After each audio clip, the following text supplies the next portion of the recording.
La palabra que vamos a leer hoy está en el libro, en Evangelio según San Lucas, capítulo 2, donde me gustó mucho que el Señor, el Espíritu Santo, me motivara a que compartiéramos esta palabra, porque vamos a ver el marco familiar de Jesús cuando nació, del Señor Jesucristo con su familia. Así que feliz mes de la familia. La enseñanza que tuvimos esta mañana, brillante, excelente, por la doctora Mrs. María Duarte, de Mrs. María, bueno. Perdón, Alejandro. Excelente, de lo que somos nosotros, porque todos pertenecemos a una familia. Y la familia, ella decía, y todos lo sabemos, comenzó en la mente de Dios. Y no vamos a hablar de eso, pero fue el creador de la familia. Después, la familia, en la medida que fue creciendo, ya el Señor tuvo que buscar otra forma de cómo organizar lo que se estaba formando en esta tierra, que es la raza humana. Entonces, teocráticamente gobernó, dirigió su pueblo, después estableció gobiernos en la tierra, gobiernos establecidos con orden. Y después vino la iglesia para él tratar con la humanidad. Es decir, que nosotros tenemos un papel protagónico como iglesia en este tiempo. Así que damos gracias al Señor porque hasta Jesús perteneció a una familia física. Su Padre del cielo, pero cuando nació aquí vino a través de una familia con una madre que lo tuvo en gestación, el tiempo en que tienen los niños. Y nació con su papá, que todos conocemos la historia. Ahora cuando venga la Navidad, es una historia que siempre se recuerda y se habla, porque Navidad es el nacimiento de Jesús, la celebración, el advenimiento de Jesucristo aquí en la tierra. Y no vamos a hablar de eso porque todos lo sabemos y ya habrá su tiempo. Yo recuerdo que cuando a nosotros, mi esposo y a mí, nos tocó ir a Israel, ojalá todos puedan ir y ya le llegará su momento. A nosotros nos tomó muchos años esperar a que llegara ese momento hasta que llegó. Entramos no directamente a la tierra de Israel, al país de Israel, sino entramos por Egipto para hacer el recorrido que hizo, vamos a decir, Moisés cuando salió. Conocimos primero a Egipto, luego toda la península de Sinaí, llegamos al monte Horeb, donde Moisés vio la zarza que ardía y no se consumía. Y el tiempo que estuvimos ahí, luego entramos por debajo, por allá, por el Mar Muerto, para entonces subir, en fin. Un viaje muy largo. Y dijimos, bueno, está interesante, pero realmente si tenemos que volver, nos vamos a quedar ahí en la tierra de Jesús, que es Israel, ¿verdad? Pero es muy interesante. Y cuando estábamos en Egipto, en uno de los pueblos y los lugares históricos para la cristiandad, era un pequeño pueblo con un barrio muy sencillo y muy populoso de mucha gente. Los egipcios son musulmanes, de mucha gente, de mucho movimiento, que narra la tradición que fue donde José y María, que era el padre físico, el padre, se dice así, Mrs. María, el padre físico que Jesús tuvo, que era el prometido de María, y fue su papá. Y entonces cuando nació Jesús, el ángel del Señor le dijo, vete a Egipto, porque ustedes saben lo que sucedió. Herodes estaba matando todos los niños y para cuidar, preservar, porque el plan de Dios era perfecto. Ellos se fueron a Egipto y el ángel le dijo, hasta que yo te avise nuevamente. Entonces fuimos a ese lugar y se le llama la casa de la Sagrada Familia, así se llama. La familia de Jesús se le llama la Sagrada Familia. Todos hemos oído hablar esa expresión, ¿verdad? Porque venimos de una cultura religiosa. Y el lugar es humilde y la casa muy humilde. Dice la tradición que ahí, en ese barrio, en ese pequeño, bueno, sí, un barrio, todos los que trabajaban y vivían eran carpinteros. Se trabaja en carpintería. Como usted ir a Villa Consuelo, hay un sitio donde venden muchos muebles, muchas cosas. Bueno, pues eso mismo. José, eso era lo que trabajaba, carpintería, y buscó su estrato, se dice. Y ahí pues tenía su negocio de carpintería y vivió con María, hasta que el ángel le dijo, bueno, entonces ve ahora, sal nuevamente, porque ya Herodes murió. Y es cuando se cumple la palabra, palabra profética, de Egipto llamé a mi hijo. Entonces ahí se cumplió en el momento cuando ellos salieron y volvieron nuevamente. Es decir, que Jesús tuvo su familia, tuvo su entorno, como decía la doctora, de madre directo, padre que fue padre del corazón, pero lo amó como tal, porque ese fue el plan de Dios y fue perfecto. Todo lo que Dios hace para ti, para mí, para la iglesia, para el mundo es perfecto. Amén. Nosotros somos que los dañamos queriendo ayudar a Dios, pero todo lo que Él hace es perfecto. Y hoy vamos a ver de cómo ese momento tan especial, que lo vamos a leer ahora, encontramos una oración de una persona ordinaria, pero con una oración extraordinaria, que todavía tiene la misma unción y el mismo poder y la misma trascendencia que en el momento en que fue dicho. Hamilton, si puedes venir por aquí y ponerte acá como cuando tú le lees al pastor Jorge David, y leas por favor la lectura que corresponde al día de hoy. Lucas, Evangelio según San Lucas, capítulo 2, nos ponemos de pie todos. ¿Tú tienes tu Biblia, querido, o tú vas a leer ahí? Capítulo, como tú quieras, muy bien. Y vamos a leer a partir del versículo 22, Hamilton, hasta el versículo 33. Gracias, Padre, por tu palabra. Tu palabra es bendita, tu palabra es ungida. Creo la Biblia, amo mi Biblia. Tu palabra me habla cada día, tu palabra me enseña, me corrige, me instruye. Y declaramos y creemos que esta palabra traerá hoy sanidad, liberación, edificación, bendición. Y me hablará a mí y hablará a toda tu iglesia. Gracias por tu palabra bendita. Amamos tu palabra en el nombre de Jesús. Amén. Amén. Y cuando se cumplieron los días de la purificación de ellos, conforme a la ley de Moisés, le trajeron a Jerusalén para presentarle al Señor. Como está escrito en la ley del Señor, todo varón que abriere la matriz será llamado santo al Señor. Y para ofrecer conforme a lo que se dice en la ley del Señor, un par de tórtolas o 2 palominos. Y he aquí, había en Jerusalén un hombre llamado Simeón, y este hombre, justo y piadoso, esperaba la consolación de Israel, y el Espíritu Santo estaba sobre él. Y le había sido revelado por el Espíritu Santo que no vería la muerte antes que viese al ungido del Señor. Y movido por el Espíritu, vino al templo, y cuando los padres del niño Jesús lo trajeron al templo para hacer por él conforme al rito de la ley, él le tomó en sus brazos y bendijo a Dios, diciendo: Ahora, Señor, despides a tu siervo en paz, conforme a tu palabra, porque han visto mis ojos tu salvación, la cual has preparado en presencia de todos los pueblos, luz para revelación a los gentiles y gloria de tu pueblo Israel. Y José y su madre estaban maravillados de todo lo que se decía de él. Amén. Puede leer los otros 2 versículos siguientes hasta que termine ahí. Y los bendijo Simeón y dijo a su madre María: He aquí, este está puesto para caída y para levantamiento de muchos en Israel, y para señal que será contradicha. Y una espada traspasarás tu misma alma, para que sean revelados los pensamientos de muchos corazones. Amén. Amén. Puede sentarse, amados hermanos. Esa es la narrativa de ese momento tan especial, tan único. Mire, desde que Jesús fue anunciado, esta palabra se tomó escribirla un término de unos 1000 años. Y desde que se escribió el primer libro, que Dios comenzó a dar palabra con relación a la humanidad, se anunció la venida de Jesucristo, que iba a venir un Salvador, que iba a quitarle al hombre el yugo de pecado que cayó cuando la humanidad se formó.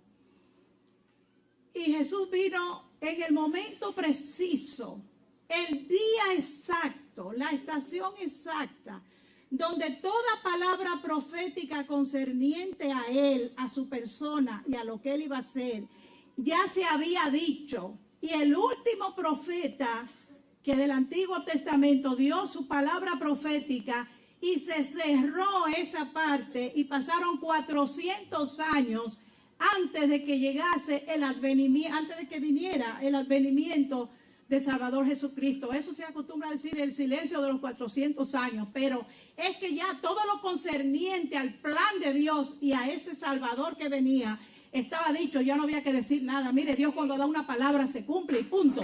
Y ahí se queda. No importa el tiempo que sea. Si Dios te ha dado una palabra a ti, espera. Oiga, Dios tiene 3 palabras. Dice ahora o espera, sí o no. Entonces usted espera porque si Dios dio una palabra para ti, te la va a decir. Y así sucedió en ese tiempo. Todo estaba listo esperando. Y lo que estaban esperando ese advenimiento, porque siempre habrá un remanente que espera el cumplimiento de la palabra y de las promesas de Dios. Dentro de eso estaba Simeón. Simeón, que nosotros lo vimos ahí. Dios hace su trabajo extraordinario por medio de oraciones de gente ordinaria, como tú y como yo. En esta iglesia no que hay gente ordinaria, porque así somos todos. ¿Qué quiere decir eso? Gente común. Gente común. Por los siglos, el pueblo de Israel esperó esa manifestación gloriosa de la liberación de ese pueblo, la llegada del Mesías. Y el Señor, antes de que Jesús naciera, mandó a alguien antes que él para que preparara el camino, que nosotros todos sabemos quién fue. Levánteme la mano así, si sabe. Juan el Bautista. Bueno, poco levantaron la mano, pero yo creo que usted lo sabe. Amén. Juan el Bautista para que preparara el camino. Ellos eran parientes, lo que nos enseñaba el estudio de esta mañana. Ellos eran parientes. Y el día que nació Jesús, el momento en que María dio a luz, en un momento tan difícil, una joven primeriza, muy jovencita, lejos de sus parientes, de su mamá, de las parteras que ayudaban al pujo del parto. Era una tradición y lo sigue siendo en Israel. Esta joven sola con su esposo dio a luz sola en aquel lugar inhóspito, inadecuado. Todos sabemos dónde fue. Pero fue la noche más especial porque ahí, en ese lugar donde guardaban a los animales del frío de la noche, estaban haciendo el Redentor, la esperanza del mundo. Nunca ha habido ni habrá una noche como esa. Esa será una noche especial. Eso fue una noche donde el cielo se abrió. El cielo literalmente se abrió. Descorrió sus cortinas. La palabra profética se había cumplido. Y estaban haciendo la luz de Israel, la esperanza del mundo. Y cuando se abrió la cortina del cielo, ¿qué se vio en ese escenario? Ángeles cantando, diciendo, gloria a Dios en las alturas y en la tierra paz y buena voluntad para los hombres, para todos los hombres. Nunca habrá una noche como esa. Esa noche fue única, especial, solemne, porque ahí lo que ese remanente estuvo esperando, por lo que desde un principio en el libro de Génesis se dijo, aquella expectación de tantos siglos, hubo un remanente que mantuvo esa esperanza y creyó que aquel que había prometido lo iba a cumplir, entre los cuales estaba Simeón. La esperanza y la expectación de lo que Dios va a hacer en nosotros se llama fe. F-E. ¿Qué es fe? Cuando usted mantiene la seguridad, la certeza de que es verdad, que eso que Dios dijo, que eso que Dios le prometió, que usted va para el cielo, que usted es salvo, es verdad. Eso se llama fe. Que las promesas que Dios ha dado para esta iglesia, para cada una de las familias, es verdad y se va a cumplir porque fiel es el que prometió. La esperanza y la expectación es lo que mantiene vivo al creyente, que aunque tú no lo veas en el presente, eso está para ti. Porque Dios lo dijo. Dios tiene un plan para cada uno de nosotros. Dios tiene un plan para ti. Yo le dije para ese pelotero de tan grande, que Dios te bendiga, varón. Que el Espíritu Santo cubra tu familia y tu vida y te dirija siempre. Y al joven que anda contigo, son iguales los dos bien grandes. Qué gozo y qué alegría tenerles aquí. Simeón, un sencillo y ordinario hombre que iba a la iglesia. cumplía su misión. No dice que era sacerdote ni levita, como habían otros, como era el padre de Juan el Bautista y como eran muchos otros. Dice que fue al templo porque él estaba esperando ese momento, porque el Señor le había dicho, lo leímos, que sus ojos no se iban a cerrar, es decir, que él no iba a morir, que sus ojos iban a ver al Salvador. Es decir, que él sabía, con los años que tenía, 70, 80, quién sabe, que pronto iba a venir el Señor, porque el camino de la vida del hombre, nosotros sabemos que está limitado. Tú viniste aquí a este mundo con un destino. Y tu vida, 70, 80, 90, y los más bendecidos si llegan a 100, tú vas a cumplir el propósito por el cual tú viniste a este mundo aquí. Contigo, con tu familia y con la iglesia y en la sociedad, en el lugar donde tú estás sirviendo a esta nación de amores. Simeón iba todos los días porque él sabía, la costumbre era que una mujer después que daba luz, que pasaba su tiempo de purificación, llevaba al niño a presentarlo al sacerdote para que hiciera el oficio. Eran judíos y el Levítico narraba muy bien de qué era lo que había que hacer cuando una mujer daba luz. Llevar una ofrenda, 2 palomitas, todo era lo que decía la lectura, presentarlo al sacerdote. Y cuando llegó ese día, aquel devoto hombre justo, velador expectante de las promesas de Dios, ese día llegó esa pareja, esa sagrada familia, ese esposo joven con aquella joven pura, bonita y con ese bebecito en los brazos. Y yo me imagino que cuando él vio esa familia, que iban muchas, subiendo las graderías que no eran muy altas por instrucciones de Dios, a presentarlo al sacerdote, el Espíritu Santo, así como le dijo a Juan el día que Jesús fue bautizado, esa es la esperanza del mundo. Esa es la esperanza del mundo. ¿Cómo lo supo él? ¿Cómo supo que lo que profetas, ya les dije, todo el tiempo que estuvieron profetizando, grandes hombres y mujeres de Dios que vivieron a lo largo de la historia del pueblo de Israel, jueces, valientes caudillos, reyes, profetas, maestros, guerreros, esperaban el día de la manifestación gloriosa y le tocó ver ese momento a un miembro de la iglesia, a Simeón. Pero dice que Simeón, dentro de todas estas cosas, devoto, piadoso y todo eso, había algo que lo hacía especial y era que estaba lleno del Espíritu Santo. ¿Estaré yo hablando aquí con un devoto miembro de la iglesia, varón de esta iglesia, que tenga esas cualidades? Sí, yo sé que sí, que aquí hay varones así, con ese perfil de ese varón. Y si está en ese proceso, yo oro para que en este momento el Espíritu Santo haga una obra en ti y tú seas sembrado en esta iglesia y eches raíces y puedas ver el día que Dios te va a usar, porque va a haber un día. Óigame, en la Biblia aparecen muchísima gente que hicieron cosas especiales. Algunos dicen su nombre, mujeres y hombres, pero hay otros que no dicen ni siquiera el nombre de ellos. Y Simeón aparece una sola vez, su nombre, su persona, para hacer una sola cosa. Josué, por ejemplo, todos conocen a Josué, levántame la mano. Esto es un asunto interactivo que yo necesito acelerar. Josué, todo el mundo lo conoce.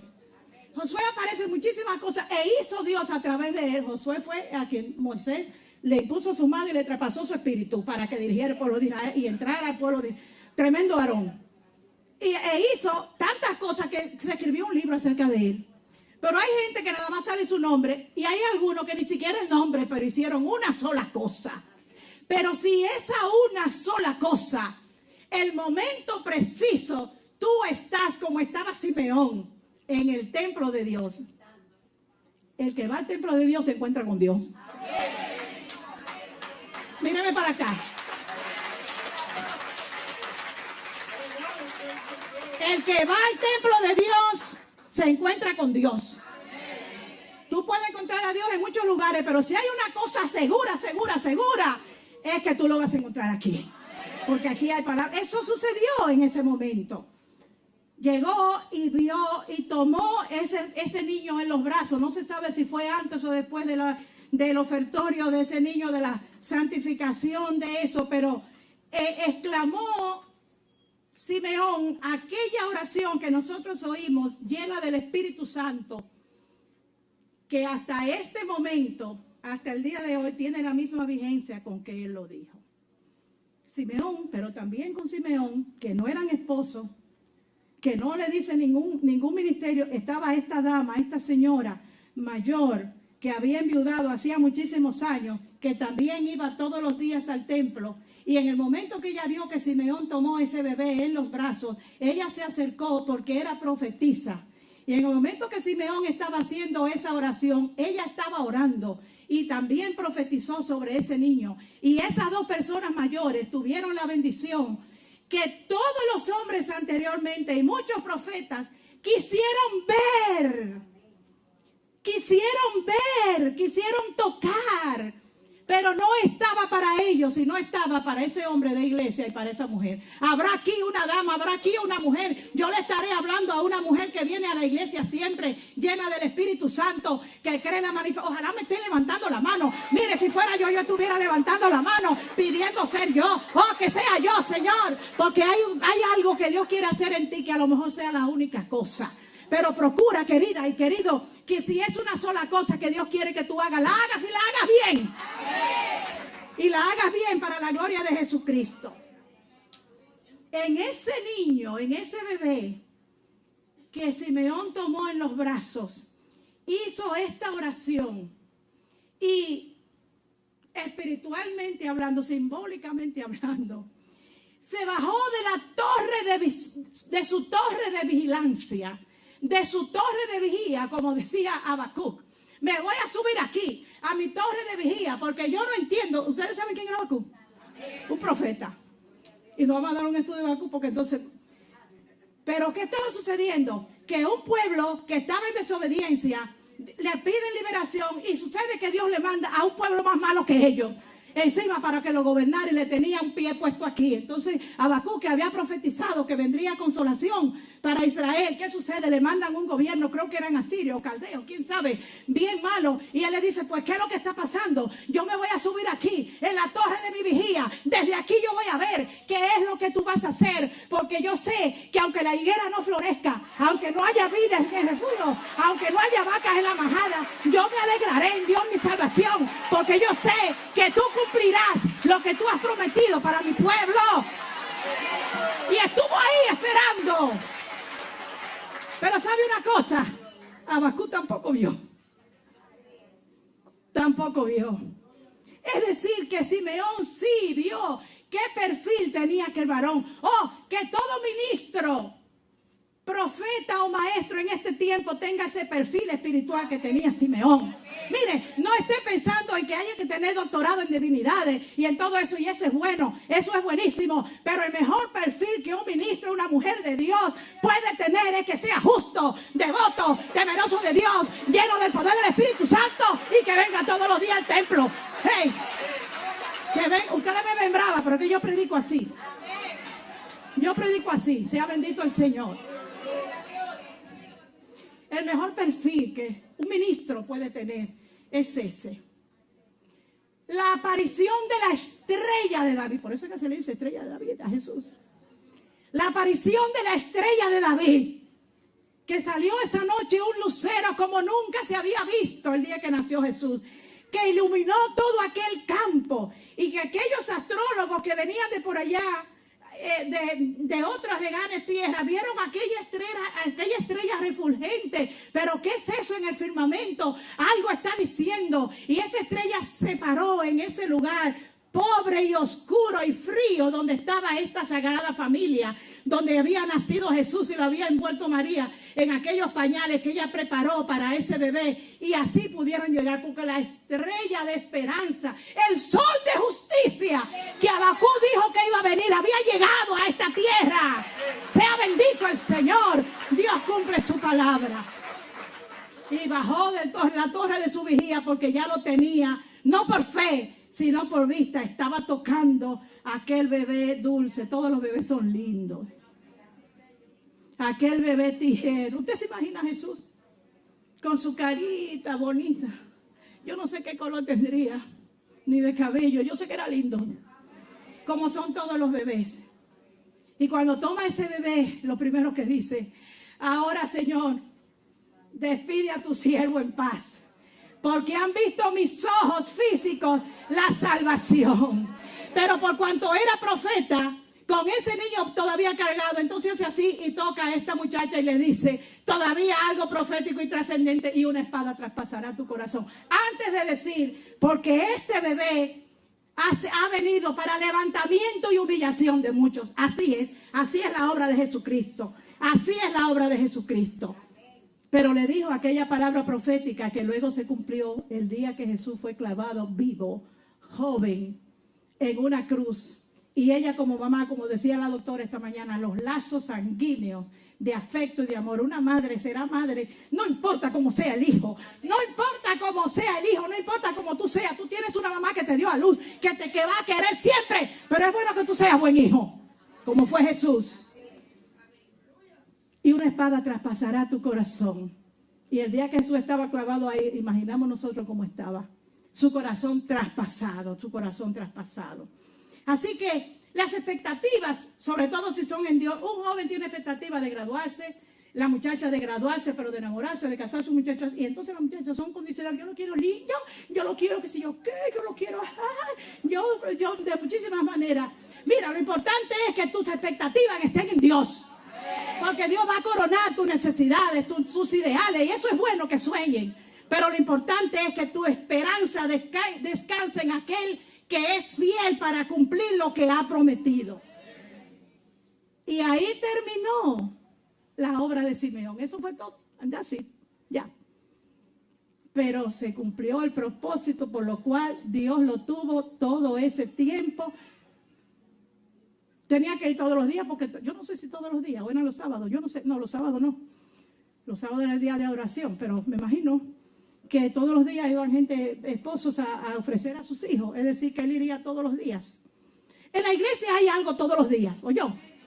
Las iglesias tienen algo todos los días, con una oración, alabar, porque también limpiar el templo es una actividad santa.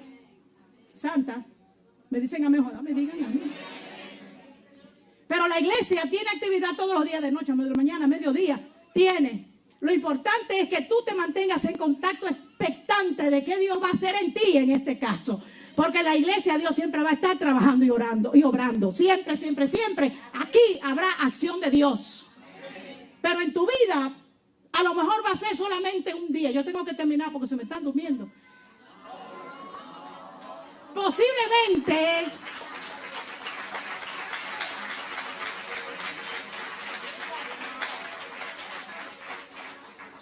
sea una sola cosa que Dios te está pidiendo. Pero no olvides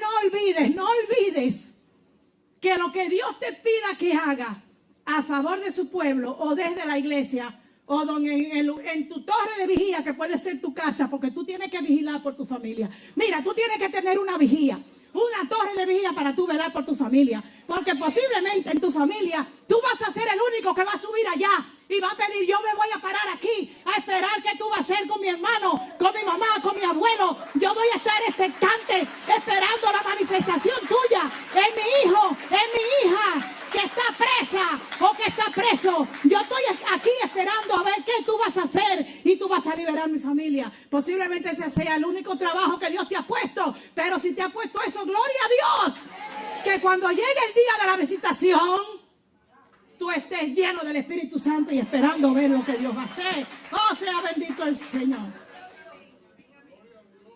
Oh, santo el Señor.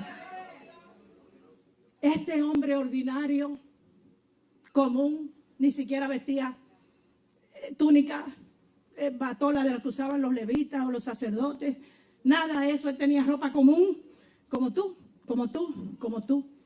varón, ropas comunes. Ese día Dios lo visitó. La luz de la aurora llegó. La estrella de David resplandeció. El todopoderoso Dios mandó a su salvación en forma de un niño, de un bebecito. Y le tocó a Simeón y a Ana recibir eso. Y lo que por generación tras generación se fue anunciando, Simeón fue el último de esa generación que vio lo que aquellos no pudieron ver. Porque cuando vino el primo de Juan el Bautista, ya pertenecía al tiempo de la manifestación, del advenimiento del Señor. Pertenece, se dice que es un profeta del Antiguo o del Nuevo, pero también cumplió su momento. Cuando cumplió su momento, pregúntale a él si él es el que estamos esperando. Sus discípulos, Juan tenía discípulos, y él oía todo lo que estaba, ya estaba preso. Ya él estaba preso, le cortaron la cabeza, todos lo saben, tú lo sabes, que estaba preso. Pero ya él no tenía esperanza porque estaba preso y sabía que iba a morir. Nada más y nada menos que una reina detrás tenía a ese hombre. Las mujeres son terribles, sobre todo cuando tienen poder. Que Dios las convierta a todas, porque... Y estaba ahí él. Y entonces llamó a los discípulos que lo fueron a visitar. Vete donde el maestro y pregúntale si él es el que estamos esperando, si él es. Y fueron donde Jesús, maestro, te manda a decir Juan. Ellos se vieron una sola vez, el día que Jesús se fue a bautizar. Una sola vez. Te manda el maestro a preguntar si tú eres el que ha de venir o tenemos que esperar a otro. ¿Y usted sabe lo que le dijo el Señor? Dígame, ¿qué le dijo el Señor? De ese lado como que sabe mucho, dígame por aquí. Dile a Juan que los ciegos ven, que los cojos andan, que el evangelio está siendo predicado. No le dijo, no, dile que sí, que yo soy el que soy. No. Lo que Juan estaba diciendo. Oiga, cuando el evangelio es predicado, usted sabe lo que sucede, se abre el cielo para los hombres, pero espérese, viene la parte dura y difícil. El hacha se pone en el tronco del hombre. Porque ese evangelio de palabra de vida, el que recibe ese evangelio recibe la vida, pero el que rechaza el evangelio se le fue la oportunidad.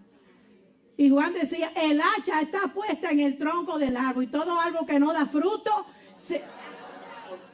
dímelo muchachita, será cortado. Entonces, Dios no quiere cortar a nadie.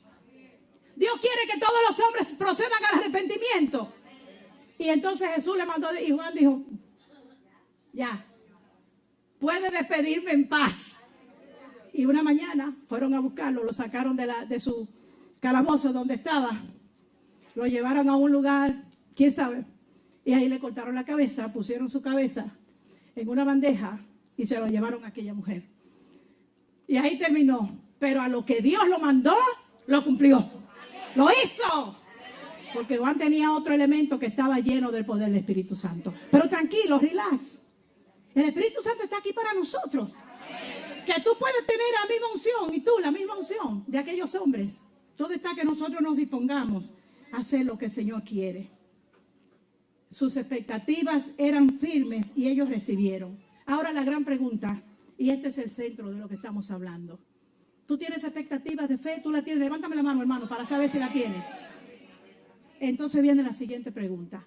¿Le estás hablando tú a tus hijos, a tu familia, a tus hermanas, de tu casa, de tu familia, como hablaba la doctora esta mañana, de tu lugar de trabajo? Le estás hablando tú de tus expectativas de fe, le estás tú hablando de lo que tú crees, le estás tú hablando de lo que Dios está haciendo en ti, en tu casa, y lo que está haciendo aquí en la iglesia. Tú le estás hablando, ¿saben ellos?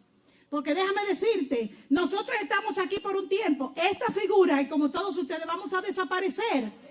Pero lo importante es que tú hagas una siembra. Tú tienes que hacer un depósito de vida. Así como el papá le deja una carrera, algún legado a sus hijos, no solamente el apellido, lo prepara para la vida y le deja un legado, debería ser, dejarle un legado de moralidad, de preparación para la vida. A la muchacha se le enseña, se le debería enseñar que sean buenas esposas, que sean sabias, que sean castas, que sean prudentes, que no sean malcriadas. Eso tú tienes que dejarlo, hermana. Tú tienes que sembrar eso en tus hijas. Tú tienes que hacer un depósito de vida en el lugar donde Dios te ha puesto. Ustedes están mirando como el Señor está hablando, el estoy hablando a gente vieja, pero también es para ustedes. En esta generación, la generación millennium, hay una esperanza tremenda para ustedes. Si ustedes testifican en medio de un mundo de tinieblas, ellos están que parecen maniquitos ahí. Ojalá me digan amén. Pero yo sé que todos ellos son cristianos, que temen y esperan en Dios, y que a ustedes, conforme al propósito que Dios los ha llamado, va a cumplir. Lo importante es que ustedes estén en la torre de vigía. Porque puede pasar la visitación de Dios y tú ni lo notes. Como lo hemos visto en la palabra de Dios. Cuando tu generación esté llegando a su término, tú tienes que estar claro, que sepan lo que tú estás esperando. ¿Le estás tú diciendo a tu generación que Jesucristo viene? Ahora casi no se habla de la venida del Señor. Y si hay una cosa que está segura que espera este mundo, es que Jesucristo venga.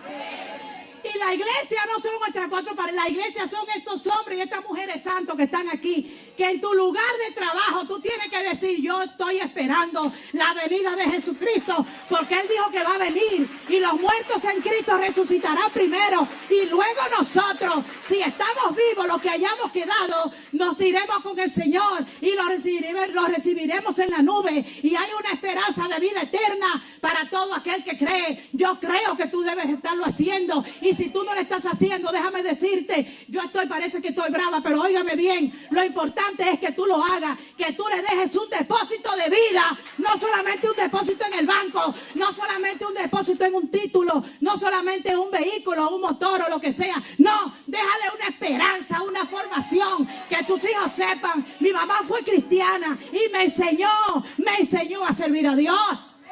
Oh, sea bendito el Señor.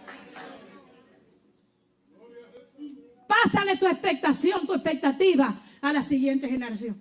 Porque decimos que Jesucristo viene. Pero, como dicen los dominicanos, como te digo una cosa, te digo otra. Dile ahora, nadie lo sabe.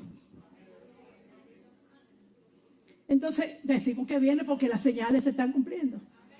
¿Verdad, Joel? Las señales están cumpliendo. Él tiene un nombre bíblico. Varón, hay un plan para ti. Dios te está mirando. Dios los está mirando a usted de ahí. Santo el Señor. Entonces, el día y la hora nadie lo sabe, pero su iglesia está vigilando. Su iglesia está esperando. Su iglesia está ayunando. Ayer hubo ayuno. Su iglesia sigue predicando. Va a haber culto evangelístico. Su iglesia sigue limpiando. Su iglesia sigue destruyendo tratados. Su iglesia sigue sirviendo. Su iglesia sigue haciendo células. Las damas siguen haciendo sus actividades. Porque el día y la hora nadie lo sabe. Pero si hay una cosa que sabemos, es que el que ha de venir, vendrá y no tardará. Porque va a venir Yahil el día exacto, que así como nació, va a venir ese día. Va a venir. Yahil tuvo un día para venir aquí chiquitico, José Miguel lo iba a buscar. Yahil y Emil, ¿verdad? Yahil, ¿tú te acuerdas de eso? José Miguel, Yamil. Lo iba a buscar José Miguel. Todos recuerdan a José Miguel, que Dios lo bendiga. Buscaba a esos dos niños, hijos de Susana, y lo traía ahí. Volando. Y lo sentaba, y ahí está él. Bendito Dios, Dios te bendiga. Me alegro verte. Sea bendito el Señor. Primera de Pedro, capítulo 1, versículos 10 y 11, dice el apóstol Pedro, que los que profetizaban acerca de Jesucristo no sabían en qué tiempo y sobre qué persona eran aquellas cosas que ellos profetizaban. Isaías, 600 años antes de Jesucristo, profetizó y dijo que una virgen, una señorita, bendito sea Dios, iba a quedar embarazada y que de ella iba a nacer el Salvador del mundo. Y habló del carácter de ese niño y dónde iba a nacer. Pero otro profetizó y dijo, es en Belén, ahí en esa ciudad pequeña. Es en Belén, en la ciudad de David, donde va a nacer. Pero dice el apóstol Pedro que ellos profetizaban y diligentemente indagaban en qué tiempo y en qué persona era que se iba a manifestar aquello, pero a ellos no les fue concedido, ellos no lo vieron. Isaías profetizaba que iba a venir un rey que iba a ser el Salvador, que el principado sobre su hombro, y el mundo lo llamará admirable, consejero, Dios Padre, Dios eterno, príncipe de paz. Pero después lo ve crucificado, que perdió su parecer de los golpes que le dieron, y él no entendía qué es esto. Si viene un rey, yo no entiendo cómo es esto. Él no entendía, pero él estaba lleno de la palabra profética, y cuando viene la palabra profética sobre un hombre que ha sido llamado con un propósito, tiene que decir lo que Dios dice. Isaías lo decía, pero él no lo vio. Isaías murió aserrado, vivo lo aserraron, como todos los profetas murieron así. Y ellos profetizaron en su generación, pero ellos no vieron lo que ellos profetizaban. Y desde el libro de Génesis, los primeros libros que tiene la Biblia, Génesis, Éxodo, Levítico, Números, Deuteronomio, se le llama el Pentateuco, los 5 libros primeros que los escribió Moisés. Pero estos libros que lo que tienen es historia, números y ritos del sacerdocio, en el libro de Génesis, ellos esperaron, cuando se estaba escribiendo todo aquello, sabía que de la historia de Adán y Eva, Dios prometió que iba a mandar de la simiente de la mujer un Salvador, que en este caso la serpiente lo iba a morder en el calcañar, pero él le iba a aplastar la cabeza. Y ese era Jesucristo. Ese era Jesucristo. Desde ese tiempo se comenzó a profetizar. En Éxodo se habló del Cordero de Dios que iba a venir. Levítico habló del sumo sacerdote. Números habla de la roca que aplasta y destruye. En este caso Jesucristo a todos sus enemigos. Deuteronomio en palabra profética comienza. Estas son las palabras que habló Moisés a su pueblo. Deuteronomio quiere decir segunda ley, es decir, la copia de la ley que Dios le entregó a Moisés y le puso en su mano. Luego viene el libro de Josué. Josué fue un guerrero tremendo a quien Moisés le traspasó su unción y su autoridad. Josué como un militar, él esperaba al capitán de los ejércitos de Jehová, al príncipe de Jehová, y de hecho lo vio. La noche que iban a entrar, al otro día iban a entrar a la tierra prometida, esa noche. ¿Quién duerme sabiendo lo que iba a pasar? Dios dijo, mañana ustedes van a ver una cosa maravillosa. Ustedes van a ver algo que ustedes no han visto. Y Moisés y su gente estaban ahí esperando qué iba a pasar. ¿Y sabe lo que vio Moisés del otro lado? Un varón. Un varón. Un príncipe vestido con ropa de guerrero, con su nombre sobre su muslo, con la espada desenvainada, con una corona, tocado de oro. Y le preguntó, ¿quién tú eres? Yo soy el príncipe de los ejércitos de Dios. ¡Oh, santo el Señor! Moisés vio y esperó eso. El libro de Jueces, ellos esperaron al gran y final juez.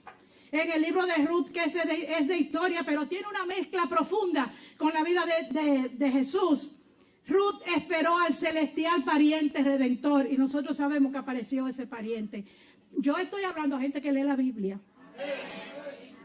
Que yo no tengo que hablar quién fue Ruth y quién fue Samuel. ¿Me dicen amén?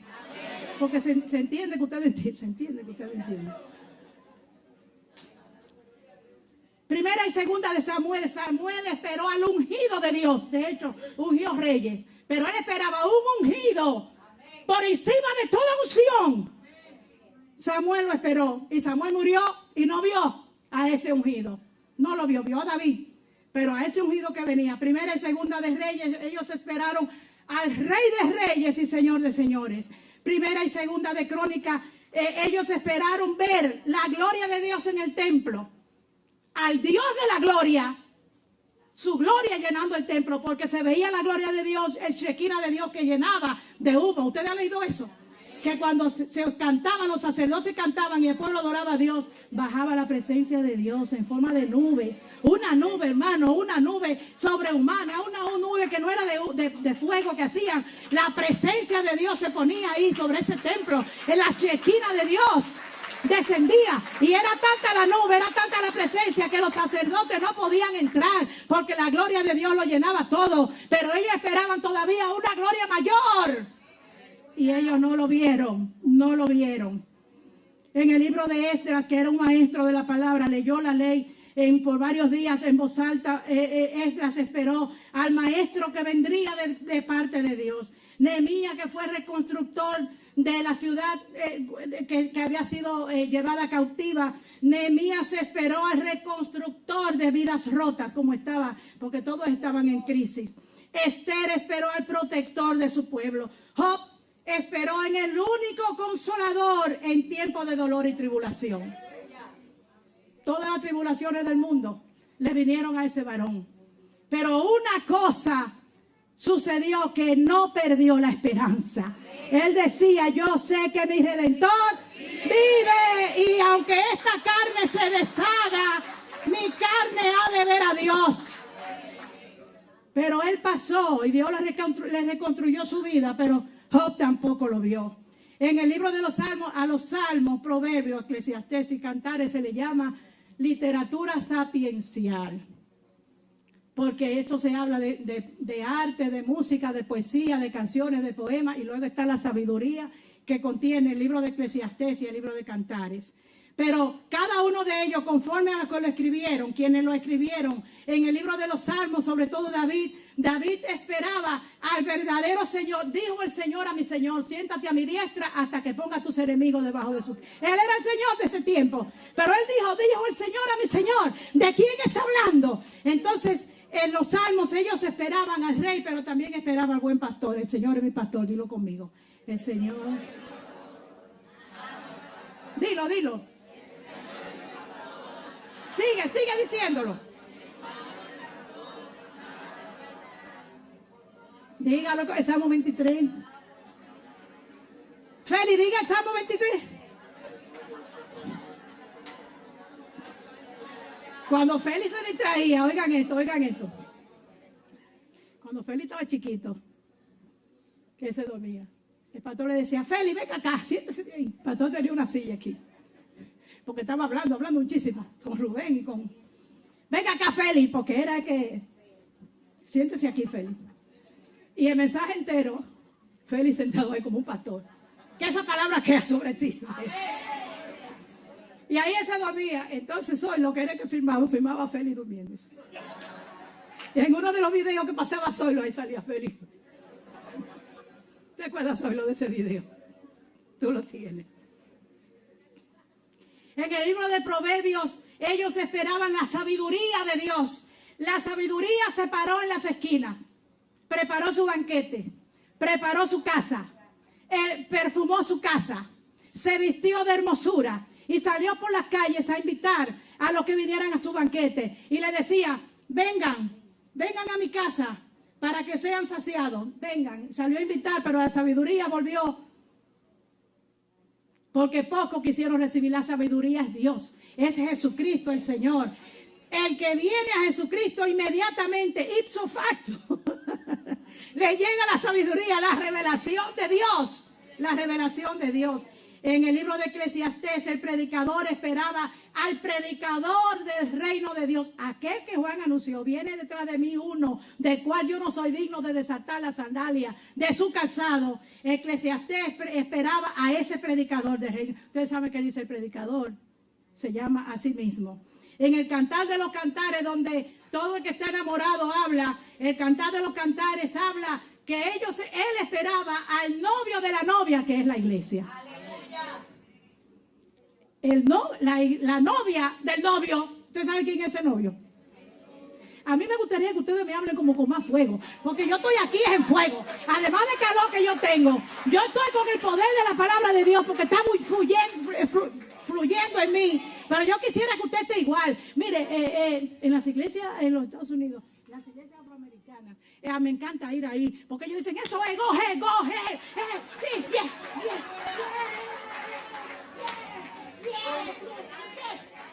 Preach, predica, y hacen así, Ojalá este pueblo sea así, porque el que está aquí se recibe esa fruición del Espíritu Santo. Y oiga, el Espíritu Santo se mueve. Isaías profetizó y esperó al poderoso Dios. al eterno Padre, al príncipe de paz. Pero Isaías no lo vio, solamente lo profetizó, pero no, sus ojos no pudieron ver lo que Simeón y Ana vieron, porque no era el tiempo. Dios tiene un tiempo perfecto. Dios tiene un tiempo perfecto y nosotros estamos esperando ese tiempo de Dios. Jeremías y Lamentaciones, Jeremías esperaba al alfarero que forma de la arcilla a su imagen. Jeremías se lamentó de la situación del pueblo de Dios, se lamentó y decía, ay, si mi cuerpo se hiciera agua a mis ojos para llorar de todo lo que está pasando tu pueblo. Pero sabía que nosotros en la mano de Dios tenemos que ser blandos y suaves como la arcilla en las manos del alfarero, porque lo llevó a la casa del alfarero. Ustedes conocen esa historia. Y le dijo, vete a la casa del alfarero. Ajá. Vete a una casa de alfarería y párate ahí. Y él fue. Y cuando llegó a la casa de alfarería, el taller de hacer alfarería, se paró ahí y ¿qué vio? Al alfarero haciendo barro, haciendo vasijas. De hecho, el pastor Madiel hizo una vez aquí una enseñanza. Y después que ya estaba viendo eso, entonces le dijo, así tiene que ser mi pueblo. Yo le doy la forma que yo quiero. Tú tienes una forma muy linda, te ves lindo. Te ves lindo, pero hay una forma que Dios te quiere dar. Y te la va a dar en la medida que tú te pongas flexible. Óigame bien, Dios trabaja con gente mansa. Dios quiere que tú seas mansa. Yo no sé, aquí le estaré yo hablando a alguien aquí. Dios quiere que tú seas mansa. Dios quiere que tú seas manso. Que te parezcas a Jesús. ¿Cómo era Jesús? Qué bueno que se saben esa. Manso, no, ustedes saben muy bien, ustedes van muy bien, vamos muy bien, vamos muy bien.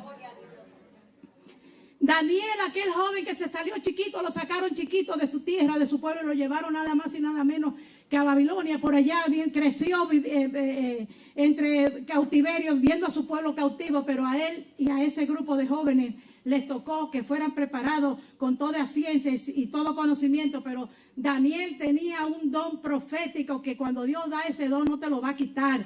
Y había una cosa que Daniel tenía, además de ser serio y un buen consejero del rey, y todo lo que hizo, estaba en el palacio, era profeta.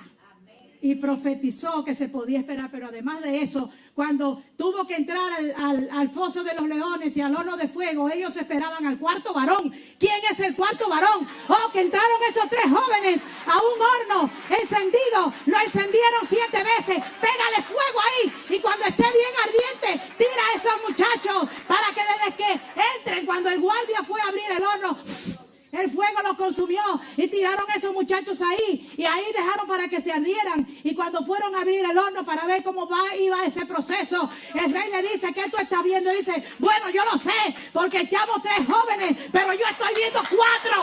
¡Oh!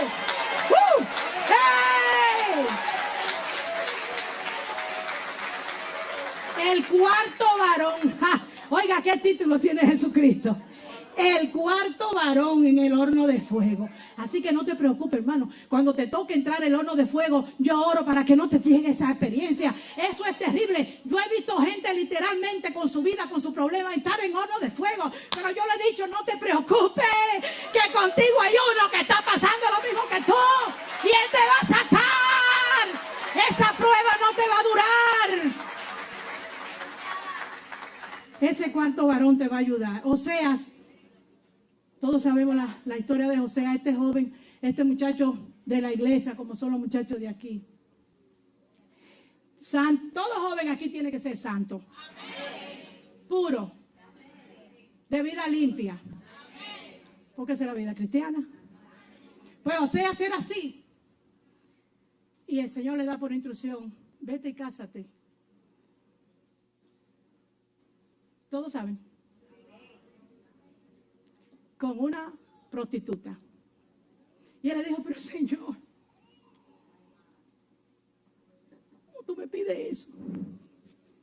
Y el Señor le dice, hazlo, hijo, porque yo quiero enseñar algo a este pueblo que ha sido infiel, conmigo, y está espiritualmente hablando, simbólicamente hablando. El pueblo de Dios, que Dios sacó de Israel, que fue su pueblo, que le dio su pacto, que le dio su promesa, que mandó a los profetas, que le tenía una tierra, que sabía que iba a estar con ellos, que le dio su ley, prefirió ir detrás de los ídolos que las naciones tenían. Y le dicen, mira, se han prostituido, me han dejado a mí, que soy el marido, y te he escogido a ti como símbolo. Y este muchacho se puso en la mano de Dios y amó a esa mujer y honró a esa mujer. Lo que Dios mira, Dios lo honra.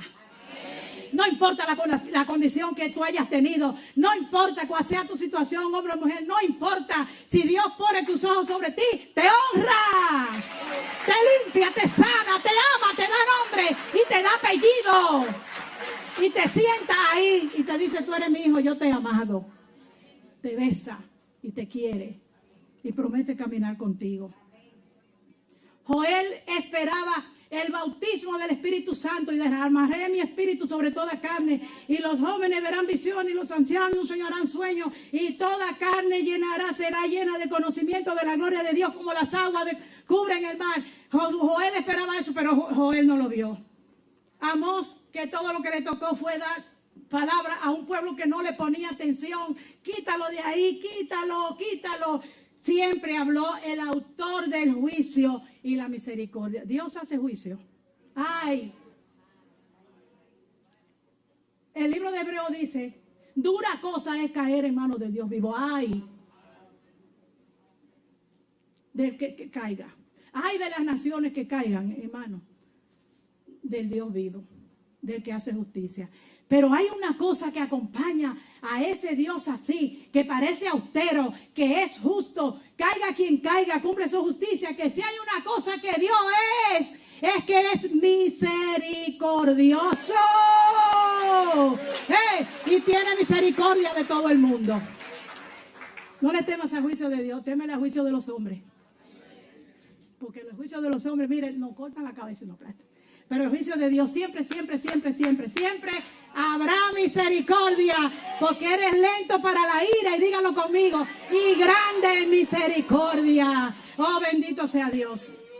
Aparecen estos dos profetas, Abdías y Jonás. Abdías profetizó en Edom y Jonás profetizó en Nínive. Bueno, estas naciones eran paganas, pero ellos eran profetas, profetizaron a las naciones paganas y decían ellos, ustedes recuerdan la historia de Jonás, él era judío, pero él vivía en ese lugar.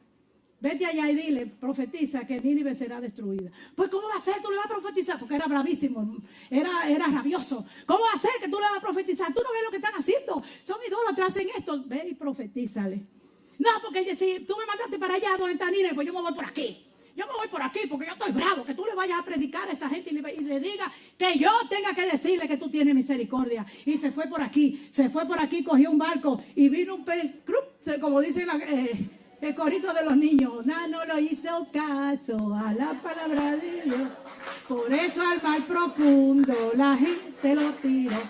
Y vino un pez muy grande y cachaplup, se lo tragó. Porque no le hizo caso a la palabra de Dios. Eso fue verdad. Tan verdad es que nada más y nada menos que Jesucristo dijo: esta generación pide una señal acerca de mi divinidad, pero la señal una señal no le será dada, sino la señal de Jonás. Oigan a Jonás. Tantos profetas grandes y tremendos. ¿A quién cogió fue Jonás? ¿A desobediente? Así te coge Dios a ti. Y a mí. Para hacer su buena obra. Esa fue la única obra. No se dice más nada que hizo. Esa fue. Y se lo tuvo que tragar. Dicen que la ballena. El pez. Y salió de ahí mansito. Está bien, Señor. ¿Y sabe lo que sucede? Oiga, después de un trato así, cualquiera. Hermano, ¿y saben qué sucedió? Alguien se para y me diga, ve por ahí de esos varones que están ahí. ¿Qué sucedió después de predicar 3 días? Párense rápido, porque esto se tiene que terminar. Yo tengo que terminar ya. Se arrepintieron. Entonces, se cumplió el propósito.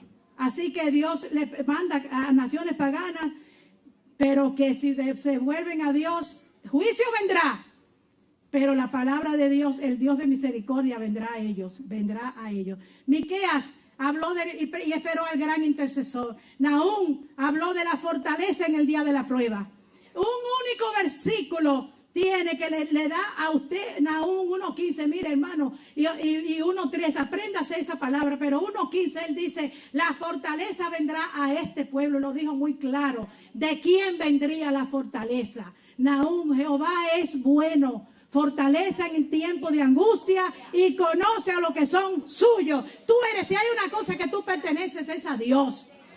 Y Jehová es bueno todo el tiempo. Habacuc profetizó y habló y esperó la misericordia de Dios. El justo vivirá por la... ¿Puedo hablar 2 minutos más? ¿Puedo hablar? ¿Puedo seguir? Hasta terminar esto. Yo tengo que terminar esto. Óigame, si se estuvo celebrando los 500 años de la Reforma, que un fraile, un monje llamado Martín Lutero, era católico y estaba en un claustro. Y ahí su superior lo mandó que se hiciera abogado con doble especialidad de abogacía, religiosa y legal. Pero era un lector de la palabra de Dios. Y un día, leyendo el libro de Habacuc, ve este versículo. Eso es, Pastor David. El justo por la fe vivirá. Y todos saben lo que sucedió. ¿Qué estaba él viendo? Que la hegemonía política y religiosa la tenía, me perdonan, la Iglesia Católica. Entonces, ahí el que no pagaba o el que no hacía obra no podía tener salvación. Y si usted trataba de buscar salvación por otro sitio, entonces usted era quemado de hereje y lo quemaban vivo. Y todo lo concerniente a eso. Entonces, se vendían indulgencias. Yo recuerdo cuando yo era niña, en mi casa había un cuadro que decía 500 qué sé yo cuánto de María, qué sé yo cuántos años de indulgencia. Entonces, cuando la persona daba dinero, ellos, clan, que caía en la caja, ellos le hacían a la caja, me perdonan. Clac, clac, clac, que se oyera la moneda. Entonces, de acuerdo a lo que sonaba, tú tienes 5 años de perdón. Si tú te morías esos 5 años, tú tenías perdón. Y entonces él dijo, no es así. Aquí dice que el justo vivirá por fe. Y rompió y escribió un papel así con 95 tesis diciendo, declarando por qué había que creer lo que la Biblia decía y no lo que Roma, que era un poder político, estaba diciendo en ese tiempo. Fue perseguido, pero fue escondido de una manera tremenda. El diablo quiso quitarlo, pero de ahí surgió lo que se llama, levánteme la mano si usted sabe, para yo no seguir hablando, nadie sabe. Eso, el pastor habló aquí, Jorge habló por 5 semanas. Oiga, y transformó al mundo, no solamente al mundo religioso, sino al mundo político, al mundo de la economía, a la cultura, todo, pero sobre todo hay una esperanza, que nos salvamos no por obra, sino por fe en Jesucristo. Alabado sea el Señor. Sofonías, aquel que dice, Jehová está en medio de ti poderoso, Él salvará, se gozará sobre ti con alegría.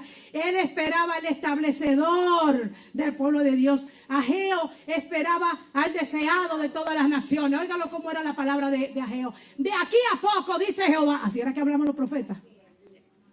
De aquí a poco, dice Jehová, haré temblar el cielo y la tierra, y vendrá el deseado de todas las naciones. ¿Quién es el deseado de toda la nación? Dígalo duro.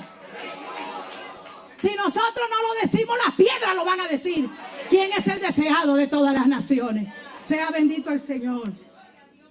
Zacarías profetizó, así dice el Señor, del árbol seco, del tronco seco, de la raíz de Isaí, el papá de David, de la raíz de David, de Isaí, de ese tronco seco, yo voy a sacar un renuevo, un hombre que su nombre se llamará Renuevo.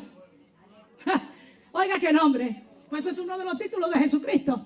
El renuevo del pueblo de Dios. Jesucristo vino. Pero Zacarías no lo vio. Y Malaquías, el último de los profetas, ahí se cierra. Con Malaquías se cierra el Antiguo Testamento. 420 años antes de Jesucristo, Malaquías habló y profetizó que dentro de poco, oiga, 420 años, dentro de poco, para Dios un día es como 1000 años y 1000 años es como un día. Dentro de poco saldrá el sol de justicia, y cuando salga el sol de justicia, en sus rayos traerá sanidad. ¿Quién es el que tiene? sanidad en sí misma. Aquella mujer estaba ahí, vio a Jesucristo, estaba enferma, ya estaba para morir, varios años con un quebranto, pero ella sabía que Jesús iba a pasar por ahí, lindo, precioso, lleno de autoridad, lleno de belleza, de misericordia y de compasión. Y dijo, si yo pudiera, aunque sea tocar el borde de su manto, yo voy a ser sana. Ella lo sabía antes de que llegara ese momento y buscó la manera de escabullirse y tocó ese manto de ese joven que iba pasando por ahí. Y cuando tocó ella sintió que el flujo de su sangre se paró. Mira, hay que ser mujer para usted saber cuando el flujo de sangre, eso hay que ser la mujer. Y hay hombres que quieren ser mujeres. ¿Qué es lo que la iglesia está predicando? ¿Qué está diciendo? Está la iglesia hablando de este tiempo, de esto. Está la iglesia predicando el evangelio evangélico. Perdonen ¿está la iglesia predicando el evangelio bíblico? ¿O está la iglesia hablando de psicología y de qué sé yo qué, y de conducta humana y de formación y de superación?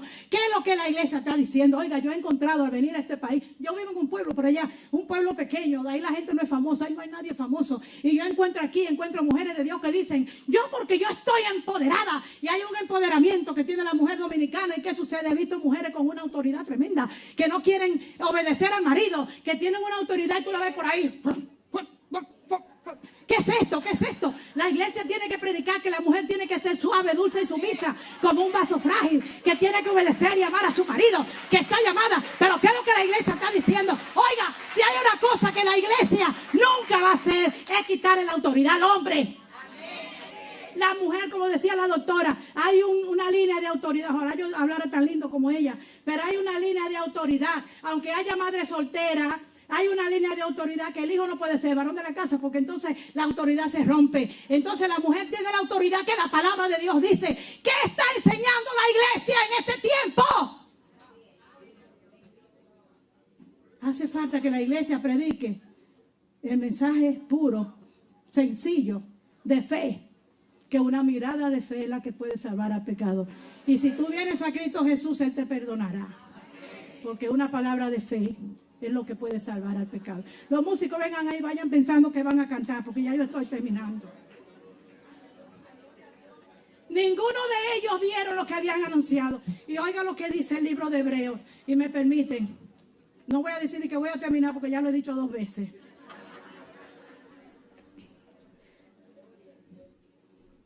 ¿Y qué más digo? Hablando de todos esos hombres de fe.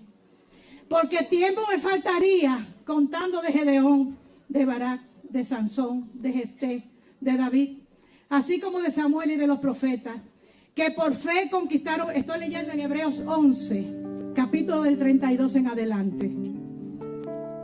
Que por fe conquistaron reinos, hicieron justicia, alcanzaron promesas, taparon bocas de leones, apagaron fuegos impetuosos, evitaron filo de espada, sacaron fuerzas de la debilidad, se hicieron fuertes en batalla, pusieron en fuga ejércitos extranjeros.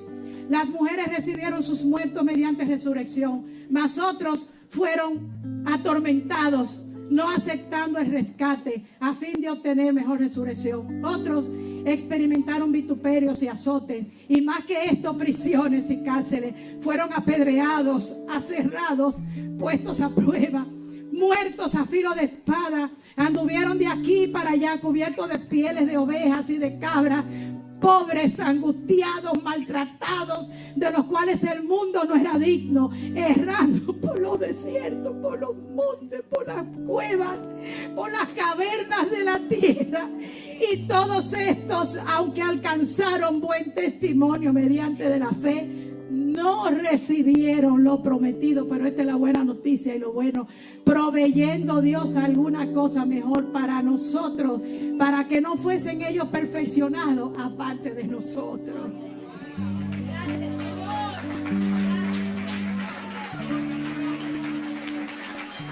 Todavía hay mártires. Pero ¿qué tanto tú estás sufriendo por este evangelio? Yo te pregunto. ¿Qué tanto tú te estás negando a ti mismo? ¿Qué tanto tú le has dicho al Señor: aquí estoy? ¿Qué tanto? Pues déjame decirte que ellos no han recibido lo que se les prometió, porque ellos nos están esperando a nosotros para que el día de la vida, que es el día de Cristo, ellos reciban su galardón, y aquí la iglesia va a aplaudir y nosotros también.